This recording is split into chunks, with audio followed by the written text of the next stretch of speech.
அனைவருக்கும் வணக்கம் மக்களே. இந்த ஒரு வீடியோவில் நம்ம எதை பற்றி பார்க்க போகிறோம் அப்படின்னா, எல்லாருமே ஃபோட்டோலேயே தம்ப்நெயில்லையே டைட்டில்லையே பார்த்துருப்பீங்க மக்களே. ஆமாங்க, இந்த 2025ஆம் ஆண்டிற்கான வேளாண்மை பட்ஜெட் கூட்டம் நடைபெற்றதுங்க. இந்த வேளாண்மை பட்ஜெட் கூட்டத்தில் ஒரு மகிழ்ச்சிகரமான ஏழை எளிய மக்களுக்கு ஒரு மகிழ்ச்சி தரும் வகையில் ஒரு ஸ்கீம் வந்து கொடுத்துருக்குறாங்க. அது என்ன ஸ்கீம் அப்படின்னு கேட்டிங்கன்னா, ஏற்கனவே நிலுவையில் இருந்த நகைக்கடன்கள் அனைத்தும் கிட்டத்தட்ட 5 பவுன் வரை ஏழை எளிய மக்கள் தங்களுடைய நகைக்கடன்கள் வைத்திருக்காங்க இல்லையா, அவங்களுடைய நகைக்கடன்கள் முழுமையாக 5 சவரனுக்குள்ள இருந்தா 40 கிராமுக்குள்ள இருக்கக்கூடிய அனைத்து நகைக்கடன்களும் முழுமையாக தள்ளுபடி செய்யப்படும் என்று தமிழ்நாடு அரசு வெளியிட்டிருக்கிறாங்க. அரசாணையம் வெளிவந்திருக்கு.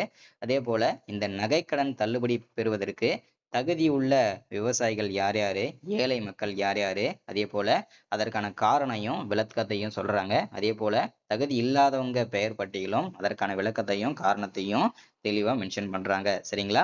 ஸோ இதை பத்தின முழுமையான தகவலை தான் இந்த ஒரு வீடியோ நம்ம பார்க்க போறோம். சரிங்களா?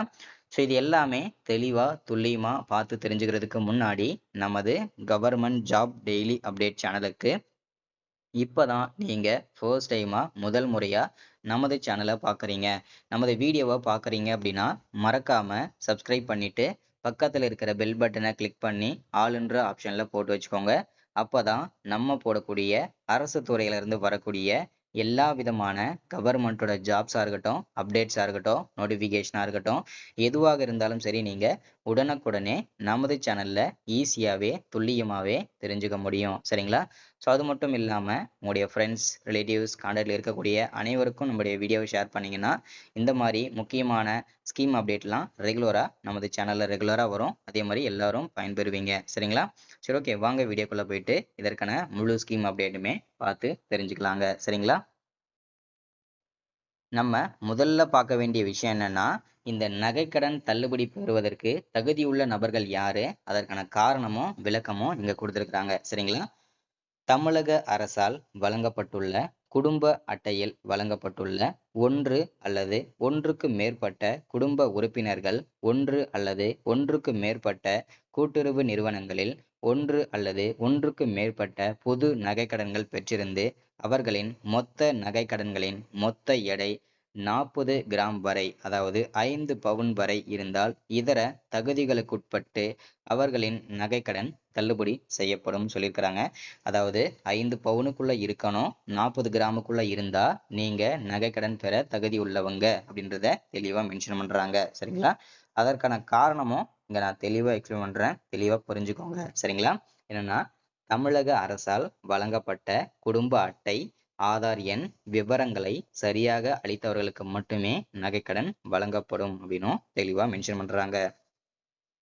அடுத்ததா, மறுவாழ்வு முகாம்களில் வசிக்கும் இலங்கை தமிழர்களுக்கு நகைக்கடன் வழங்கப்படும், தள்ளுபடி வழங்கப்படும் அப்படின்னும் சொல்றாங்க.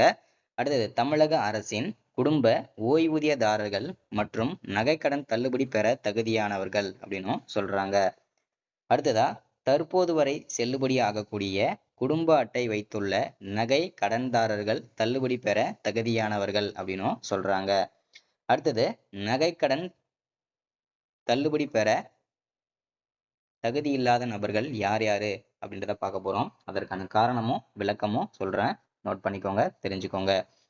தமிழக அரசால் வழங்கப்பட்டுள்ள குடும்ப அட்டையில் வழங்கப்பட்டுள்ள ஒன்று அல்லது ஒன்றுக்கு மேற்பட்ட குடும்ப உறுப்பினர்கள், ஒன்று அல்லது ஒன்றுக்கு மேற்பட்ட கூட்டுறவு நிறுவனங்களில் ஒன்று அல்லது ஒன்றுக்கு மேற்பட்ட பொது நகைக்கடன்கள் பெற்றிருந்து அவர்களின் மொத்த நகைக்கடன்களின் மொத்த எடை 40 கிராமுக்கு மேல், அதாவது 5 பவுனுக்கு மேல் இருந்தால் அவர்களின் நகைக்கடன் தள்ளுபடி செய்யப்பட மாட்டாது அப்படின்னும் சொல்றாங்க. சரிங்களா?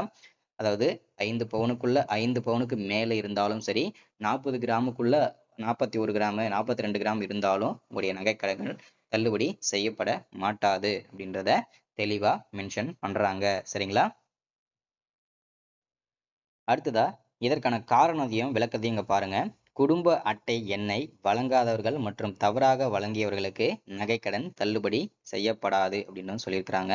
அடுத்ததா, ஆதார் எண்ணை வழங்காதவர்கள் மற்றும் தவறாக வழங்கியவர்களுக்கும் தள்ளுபடி கிடையாது அப்படின்னு சொல்றாங்க. அடுத்தது, கூட்டுறவு சங்கங்களில் பணியாற்றும் ஊழியர்கள் மற்றும் அவர் தம் குடும்பத்தினர், கூட்டுறவு சங்கங்களில் உள்ள நிர்வாக குழு உறுப்பினர்கள் மற்றும் அவர் தம் குடும்பங்களில் நகைக்கடன் தள்ளுபடி இல்லை அப்படின்னும் சொல்றாங்க. அடுத்ததா அனைத்து அரசு ஊழியர்கள் மற்றும் அவர் தம் குடும்பத்தினருக்கும் நகைக்கடன் தள்ளுபடி இல்லை அப்படின்னும் சொல்றாங்க. அடுத்ததா எந்த பொருளும் வேண்டாத குடும்ப அட்டையினருக்கு நகைக்கடன் தள்ளுபடி கிடையாது அப்படின்னும் சொல்றாங்க. அடுத்ததா 2021க்கு அப்புறம் பயிர்க்கடன் வாங்கியிருந்தீங்க, அதற்கான தள்ளுபடி வாங்கியிருந்தாலும் உங்களுக்கு இந்த நகைக்கடன் தள்ளுபடி கிடையாது அப்படின்னு சொல்லியிருக்கிறாங்க. அதே போல அவருடைய குடும்பத்தினருக்கும் நகைக்கடன் தள்ளுபடி கிடையாது அப்படின்னும் சொல்றாங்க. அடுத்ததா நகைக்கடன் தொகையை முழுமையாக செலுத்தியவர்களுக்கும் நகைக்கடன் தள்ளுபடி கிடையாது அப்படின்னு சொல்றாங்க. அடுத்தது ஒன்று அல்லது ஒன்றுக்கும் மேற்பட்ட நகைக்கடன்கள் மூலம் மொத்த எடை 40 கிராமுக்கும் கூடுதலாக பெற்ற அந்தியோதயா அன்ன யோஜனா குடும்ப அட்டையினருக்கும் நகைக்கடன் தள்ளுபடி இல்லை அப்படின்னு சொல்றாங்க. அடுத்தது நகைகளே இல்லாமல் ஏட்டளவில் வழங்கப்பட்ட நகைக்கடன்களுக்கு தள்ளுபடி கிடையாது அப்படின்னு சொல்றாங்க. அடுத்தது போலி நகைகளுக்கு வழங்கப்பட்ட நகை கடன்களுக்கு தள்ளுபடி கிடையாது அப்படின்னு சொல்றாங்க. அடுத்ததா சுய விருப்பத்தின் பெயரில் நகைக்கடன் பெற விருப்பமில்லாதவர்கள் படிவம் 3ல் உறுதிமொழி சான்று தர வேண்டும் அப்படின்னு மென்ஷன் பண்றாங்க. அடுத்ததா தமிழக அரசால் வழங்கப்பட்ட குடும்ப அட்டை இல்லாமல் ஆந்திரா, கேரளா, தெலுங்கானா, புதுச்சேரி உள்ளிட்ட மாநிலங்களை சார்ந்த குடும்ப அட்டையை வைத்திருப்பவர்களுக்கு நகைக்கடன் தள்ளுபடி கிடையாது அப்படின்னு சொல்றாங்க. சரிங்களா? அடுத்ததா ஆதார் அட்டையில் தமிழக முகவரி இல்லாமல் ஆந்திரா, கேரளா, தெலுங்கானா, புதுச்சேரி உள்ளிட்ட மாநில முகவரி இருந்தாலும் உங்களுக்கு நகைக்கடன் தள்ளுபடி கிடையாதுன்னு சொல்றாங்க. ஸோ இதற்கான நகைக்கடன் தள்ளுபடிக்கு வரக்கூடிய வாரம் அப்படின்னா அடுத்த வாரத்துல நகைக்கடன் தள்ளுபடி செஞ்சிருவாங்க. அதுக்கப்புறம் உங்களுடைய நகைக்கடன்களை நீங்க மீட்டு எடுத்துக்கலாம், எந்த விதமான காசும் இல்லாம. சரிங்களா? ஸோ இன்னைக்கான ஸ்கீம் அப்டேட் இதுதான். இந்த ஸ்கீம் எல்லாரும் பயன்படுத்திக்கோங்க. மறக்காம சப்ஸ்கிரைப் பண்ணிருங்க, லைக் பண்ணுங்க, ஷேர் பண்ணுங்க. தேங்க்யூ.